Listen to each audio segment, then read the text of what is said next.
السلام عليكم ورحمة الله وبركاته. ازيكم حبايب قلبي، عاملين ايه؟ يا رب تكونوا بخير.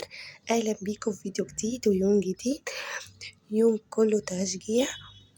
يلا بينا النهاردة مع بعض هننضف البيت بالكامل وهنظبط الدنيا وكمان هنعمل غدا. يلا تابعي معايا الفيديو للنهاية، هيعجبك جدا. ولو انت اول مرة تشوفيني، انا سوس ودي قناتي، اتمنى ان انت تشتركي. ولو الفيديو عجبك متنسيش تعملي لايك. يلا بينا نبدأ الفيديو بتاعنا. هنصلي على النبي ونقول اللهم صل وسلم وبارك على سيدنا محمد وعلى اله واصحابه اجمعين. اول حاجة بدأت بيها كده الأوضة دي، هنبدأ كده ننفض كده الفرش وكمان المخدات كده، كله كده هظبطه الأول وبعد كده هنشوف هنفرش كده مع بعض وهنخلي الأوضة كده زي الفل. تمام، نفضت كده الكنبة دي وهدخل على الكنبة التانية على طول، برضو كده هنفضها كويس.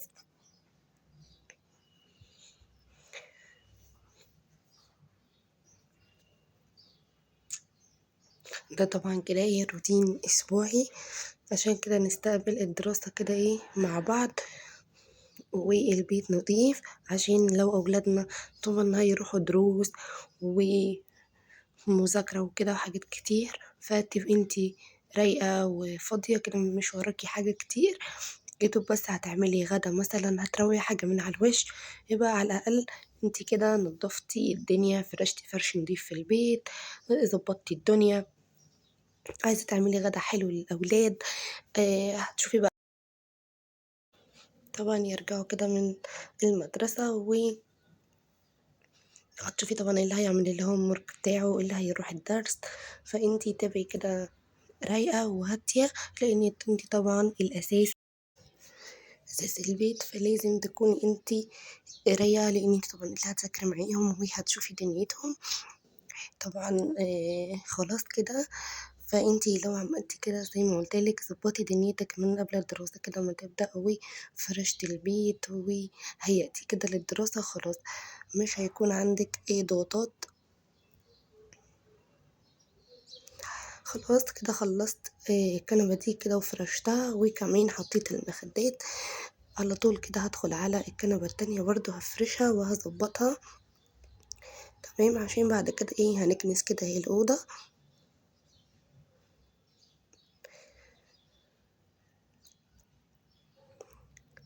تمام، هظبط برضو ايه الكنبة كده،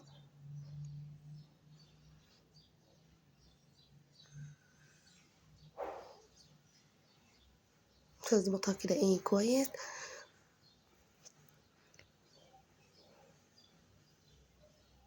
عشان تبقى ايه الدنيا زي الفل. وبعد كده طبعا هحط كده برضو المخدات وخلاص كده. هبدأ كده ان انا اجيب المكنسة وهكنس الارض كويس كده، عشان ايه يبقى خلاص الدنيا زي الفل. تمام، بس انا ايه مش همسح معاك في الفيديو، واستنى كده همسح البيت كله كده مع نفسي، عشان ما بس ما يطولش عليكم الفيديو اكتر من كده. خلاص كده هنا كنست زي ما انتم شايفين. بصوا ايه رأيكم بقى بعد ما كنسنا كده وظبطنا الأوضة؟ بقت زي الفل. تمام، يلا بينا بقى ندخل على الأوضة التانية عشان نظبطها برضو. هشيل برضو كده ايه الفرش بتاع السرير، وعشان كده ايه هنغيره دلوقتي مع بعض. اول حاجة كده ايه هشيل كده فرش المخدة وهنفضها طبعا وهطلعها كده برا. تمام، وبعد كده على طول هشيل كده ايه فرش السرير، الملاية كده والمخدة دول، وهنفض طبعا السرير كده تنفيضة كويسة، عشان ايه نبدأ ان احنا ايه نفرشه كده.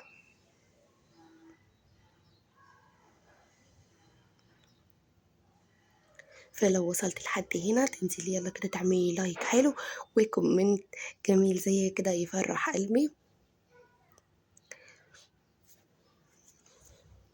وعايزاكم كده يا بنات تعملوا لي لايكات كتير قوي على الفيديو، وكومنتاتكم كتير اللي بتفرحني وبتسعدني، وتشيروا القناة كده في كل حتة عشان القناة تكبر بيكم بإذن الله. خلاص كده هبدأ ان انا افرش كده السرير. جبت كده ملاية نضيفة بعد ما نفضت السرير كويس، هبدأ ان انا افرشه عشان كده بقى يبقى السرير زي الفل. تمام. هاجي برضو من الناحية دي هظبط برضو كده السرير كويس، وبعد كده انا هكمل بقية السرير كده مع نفسي هنا. وكمان اهو خلاص كده خلصت. هنا هحط كده المخدة وهظبط كده الدنيا عشان بعد كده هنبدأ طبعا ان احنا برضو نكنس الارض. بس كده اخر حاجة طبعا هحط المخدات بتاعة السرير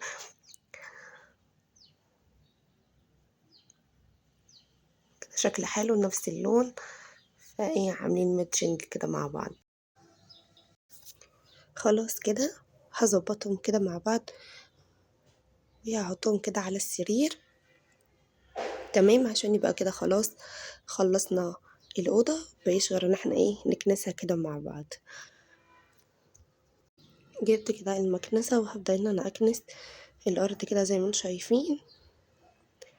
تمام.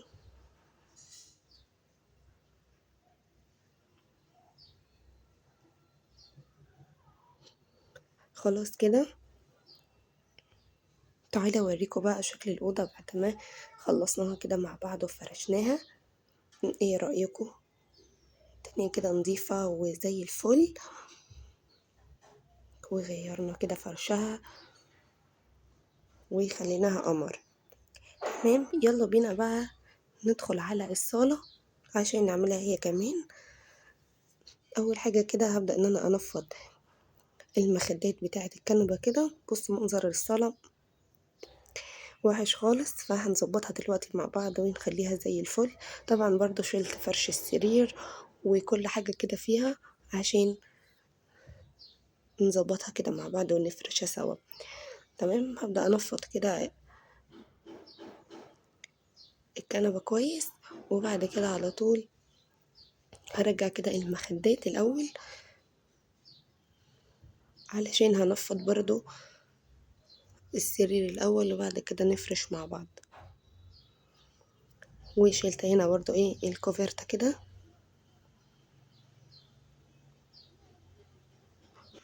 هبدأ كده انفض السرير كويس عشان هنفرشه كده ايه مع بعض دلوقتي عشان الدنيا تبقى زي الفل. تمام. بعد ما اخلص كده تنفيذ قلت لا اكنس الاول كده واظبط الدنيا، عشان تعالوا اوريكم كمية التراب والحاجات اللي كانت في الارض. فقلت لا الاول اكنس كده واظبط الدنيا في الارض علشان فرش على نظافة. تمام. بصوا شايفين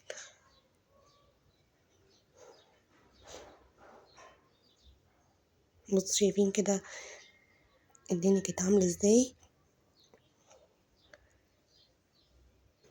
خلاص كده هنا خلصت. هنلم كل الزبالة دي كده على جنب. تمام. يلا بينا بقى نفرش مع بعض الدنيا كده ونظبطها سوا. اول حاجة كده بدأت بيها كده ان انا افرشها كده، هظبطها كده من جوانب. تمام. ظبطها برضو من الجنبة التانية زي ما انتم شايفين. فيلا كده قومي تشجعي معايا، فيديو اهو كله حماسي وتشجيع. خلاص كده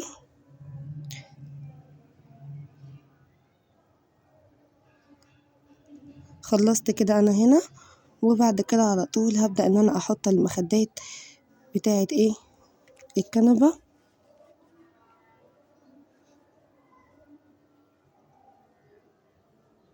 عشان يبقى كده ايه الكنبة كده خلصت. وبعد كده هنفرش السرير وبس كده، يبقى مش ورانا حاجة تاني. كده الشقة كده كلها نطفت وبقت زي الفل وما خدتش معايا وقت خالص.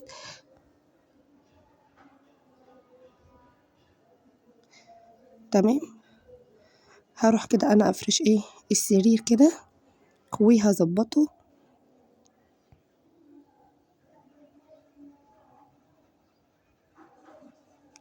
طبعا نضفنا كده ايه كل حاجة ونفضناها كويس.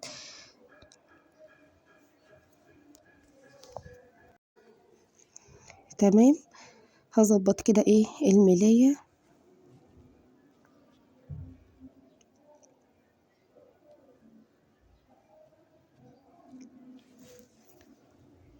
وبعد كده انا ايه هكملها كده مع نفسي. وكمان اخر حاجة هحطها المخدة.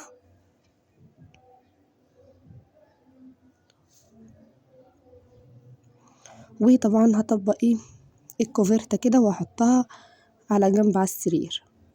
تمام، عشان يبقى كده الدنيا راقت وبقت زي الفل. وخلصنا لينا مع بعض الشقة كلها، نضفناها سوا عشان نعمل كده ايه الغدا مع بعض دلوقتي. بصوا ايه رأيكم بقى في الشقة بعد ما خلصتها؟ بصوا الصالة كده بقت تحفة خلاص كده.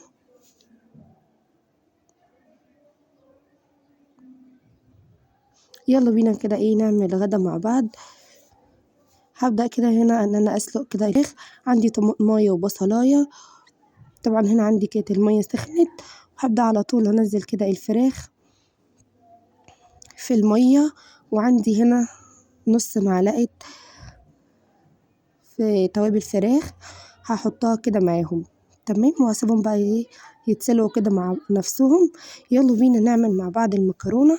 عندي كده حلة على النار وفيها شوية زيت. هبدأ كده احط ايه المكرونة عشان تتحمر معايا. تمام، هفضل كده اقلب فيها شوية لحد ما تتحمر كده.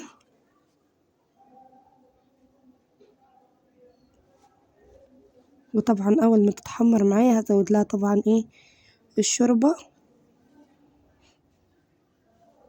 هنعمل ايه النهاردة غدا؟ هنعمل مع بعض بامية. خلاص هنا اتحمرت معايا المكرونة، هنزل بيها على طول كده على الشوربة. تمام،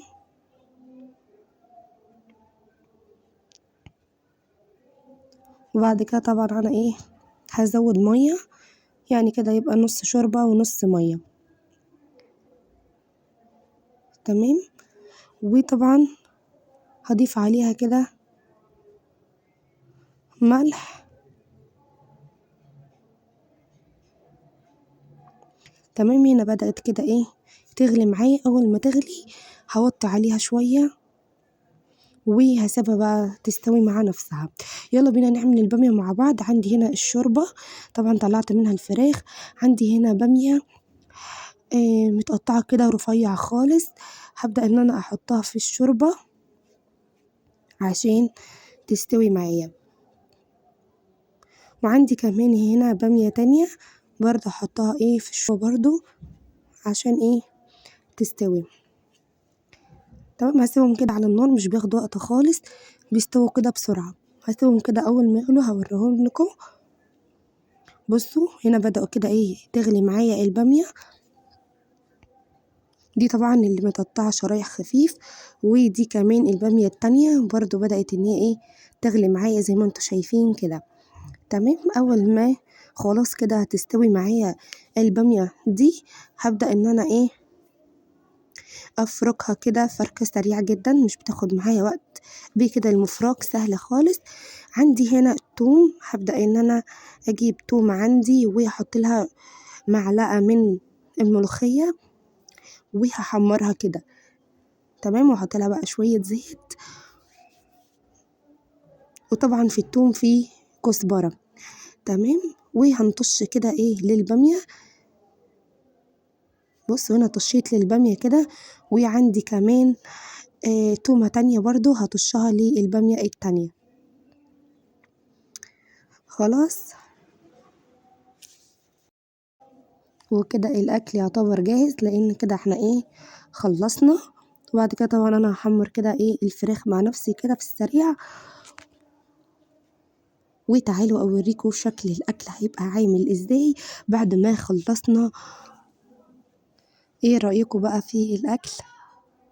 تحفة خالص، جربوها هيعجبكم. وبكده يكون فيديو النهاردة خلص، يا رب يكون عجبكم. ما تنسونيش في اللايك وفي الاشتراك. مع ألف سلامة.